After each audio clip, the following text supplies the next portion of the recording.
વાળીનાથ ધામમાં ભવ્ય પ્રાણ પ્રતિષ્ઠા મહોત્સવ પીએમ મોદીના આગમન પહેલા હેલિકોપ્ટરનું રિહર્સલ કરવામાં આવ્યું। 22 ફેબ્રુઆરીએ પ્રધાનમંત્રી મોદી હાજરી આપવાના છે। વાળીનાથ ધામમાં 4 જેટલા હેલીપેડ તૈયાર કરાયા છે। હેલીપેડ ગ્રાઉન્ડથી મંદિર સુધી વડાપ્રધાનનું રોડ શો પણ યોજાવાનું છે। પ્રાણ પ્રતિષ્ઠા બાદ પીએમ મોદી જંગી જાહેર સભાને સંબોધન કરશે।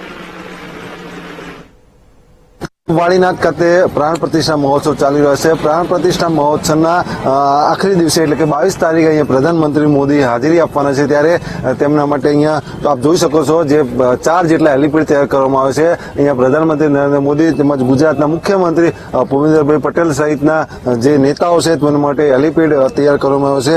આ નરેન્દ્ર મોદી તેમજ ભૂપેન્દ્ર પટેલ અહીંયા હેલિકોપ્ટર દ્વારા ઉતરશે। અહીંયા ઉતર્યા બાદ તેઓ તેમના તેમનો કાફલો છે તેના કાફલા સાથે તેઓ પહેલા સૌપ્રથમ મંદિરમાં જશે। મંદિરમાં પ્રતિષ્ઠા કર્યા બાદ અહીંયા જે સભા સ્થળ છે ત્યાં સભા સંબોધશે।